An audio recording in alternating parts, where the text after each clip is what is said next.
Dear student, welcome to all. जैसा कि आप लोग जानते हैं हम लोग क्लास 11th की बायोलॉजी पढ़ रहे हैं और क्लास 11th की बायोलॉजी में जो आज का आपका टॉपिक है वो टॉपिक है 5 किंगडम क्लासिफिकेशन। इसके पहले हम लोग 2 किंगडम सिस्टम क्लासिफिकेशन पढ़ लिए हैं, बायोलॉजिकल क्लासिफिकेशन पढ़ रहे हैं हम लोग, चैप्टर नंबर 2 है। और इसके पहले के जो वीडियोज हैं वो आपको वहां पे प्लेलिस्ट में मिल जाएंगे, सभी आपके लिए फ्री हैं, आपको कोई भी पेड इसमें नहीं करना है। आगे बढ़ते हैं।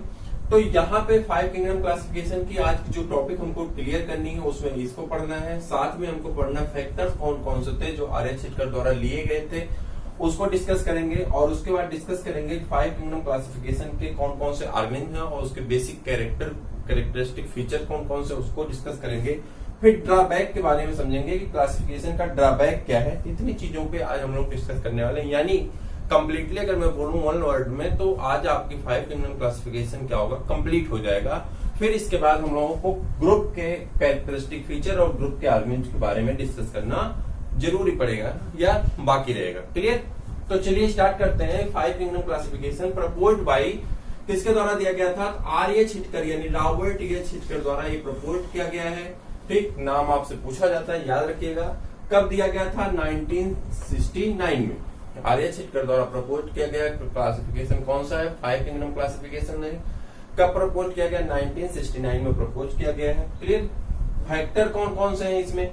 अभी क्यों आया? तो इसके पहले हमने आपको ड्रॉबैक आफ्टर 2 किंगडम क्लासिफिकेशन बताया है। इसके पहले वीडियो है आपकी, उसे आप जरूर देख लीजिए। तो उसमें सबको 2 किंगडम सिस्टम क्लासिफिकेशन के बारे में डिटेल में दिया गया है और उसमें ड्रॉबैक भी बताए गए हैं कि इसको लाने की नेसेसिटी क्यों पड़ी, क्यों इसे लाना पड़ा, तो इसके बारे में आपको उसमें डिस्कस किया गया है।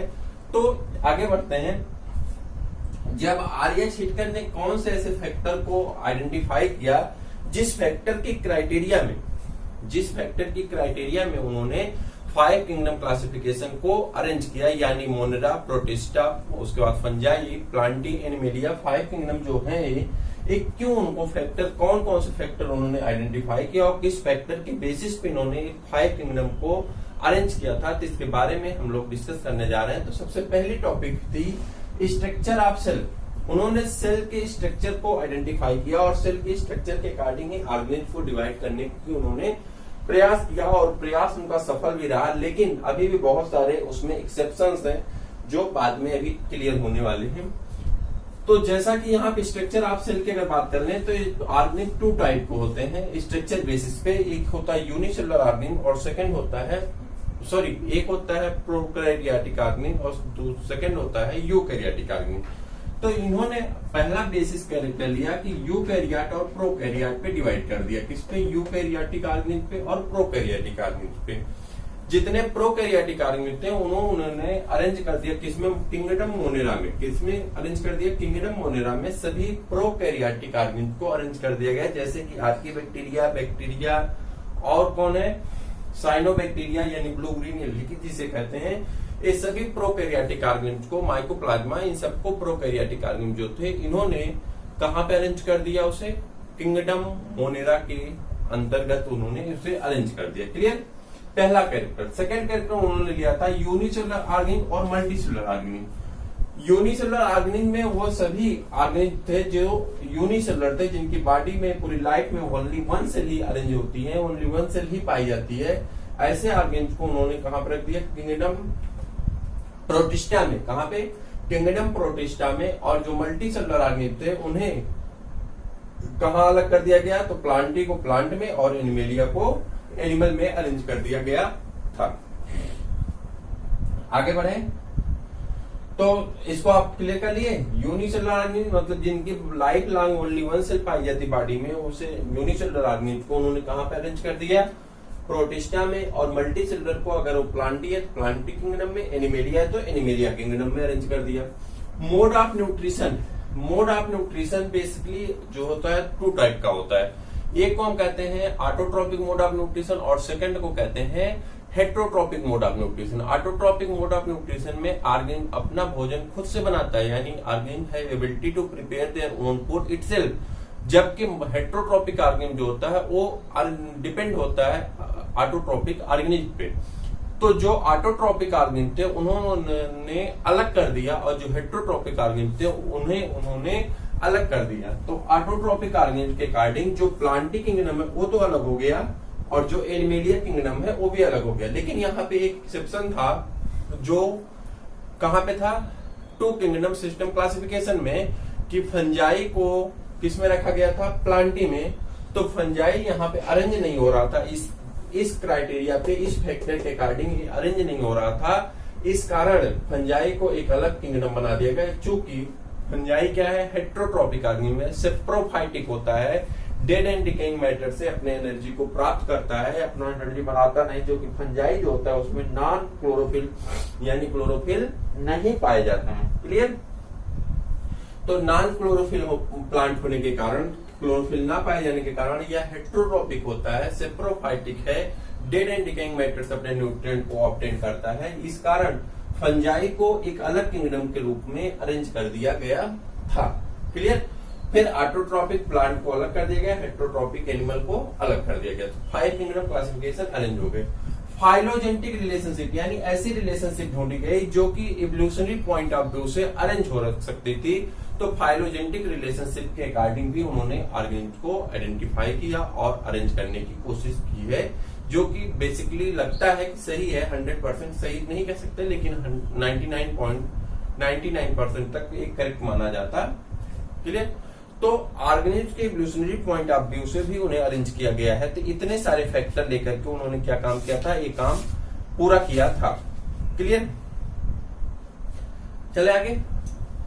तो अब है 5 किंगडम क्लासिफिकेशन कि 5 किंगडम है कौन कौन से। तो मैंने तो आपको पहले ही बता दिया 5 किंगडम कौन कौन से हैं। जैसे कि मोनेरा, इसमें जो आते हैं सभी प्रोकैरियोटिक। अब यहाँ देखिए, आप कैरेक्टर खुद आइडेंटिफाई कर सकते हैं, सभी प्रोकैरियोटिक होते हैं। कैसे होते हैं? मोस्टली यूनिसेलुलर और मल्टीसेलुलर भी आते हैं। ठीक है? और ये क्या होते हैं, अभी इसमें कई तो एक्सेप्शन आएंगे, बाद में देखेंगे। इसका जो एग्जांपल है आर्कीबैक्टीरिया है। आर्कीबैक्टीरिया ऐसी बैक्टीरिया जो एंशिएंट बैक्टीरिया कही जाती है, बहुत पहले की बैक्टीरिया है। इनके बारे में पूरा बेसिकली कैरेक्टर क्या होता है आर्कीबैक्टीरिया का शेप क्या होता है, आर्कीबैक्टीरिया कहाँ पाई जाती है, shape, size, morphology, location, position इत्यादि सब हम लोग जब आर्कीबैक्टीरिया पढ़ेंगे तो खुद उसमें डिस्कस करेंगे। मोनेरा किंगडम में जब मोनेरा किंगडम को आइडेंटिफाई करेंगे तो उसमें पढ़ेंगे। क्लियर? फिर यू बैक्टीरिया और साइनोबैक्टीरिया। बेसिकली आपको यही कंफ्यूज करता है कि यहाँ पे एल्गी लिखा हुआ है और फिर क्यों आप यहाँ पे रखते हैं। तो एल्गी नहीं है, ये ब्लू ग्रीन एल्गी इसका नाम दिया गया जो ग्रीन कलर का होता है। क्लियर? एल्गी नहीं बल्कि एक बैक्टीरिया। ठीक? प्रोटिस्टा यूनिसेलुलर ऑर्गेनिज्म होते हैं सभी, तो यहाँ पे रखे गए हैं। इसमें आपका प्रोटोजोआ आता है, जैसे अमीबा है, यूग्लिना है, पैरामीशियम है, डायनोफ्लेजिलेटा है, ये सभी किसमें आ जाते हैं, इसके अंतर्गत आते हैं। फंजाई में आपके कौन कौन से आते हैं, ईस्ट है, मशरूम है, ठीक है, मोल्ड है और रस्ट है, ये सब किसमें आ जाते हैं, फंजाई की कैटेगरीज में आते हैं। और इन्हें क्या कहते हैं, सेप्रोफाइटिक ऑर्गेनिज्म भी कहते हैं। प्लांटी आपका जानते हैं मल्टीसेलुलर हायर प्लांट होते हैं, जैसे कि एल्गी है, ठीक, ब्रायोफाइटा है, टेडोफाइटा है, जिम्नोस्पर्म है, एंजियोस्पर्म है, एक फाइलम है, ग्रुप है। इन ग्रुप के अकॉर्डिंग आपको पढ़ना है, सब पढ़ाए जाएंगे, आपको सब पढ़ना है।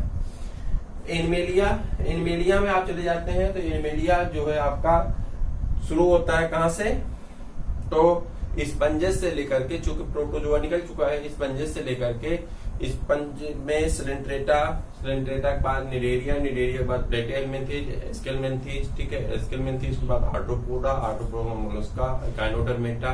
फिर आप जाएंगे हायर वर्टिब्रेट एनिमल में चले जाएंगे तो वहां पर आपको मिल जाएगा फिशेज यानी सभी मछलियां, एम्फीबिया सभी मेढक, तो उसके बाद एम्फीबिया के बाद रेप्टिलिया सभी रेंगने वाले, और फिर एप्स सभी उड़ने वाली पक्षियां, और फिर लास्ट में आपका आ जाता है मैमेलिया जिसमें हम लोग भी आते हैं।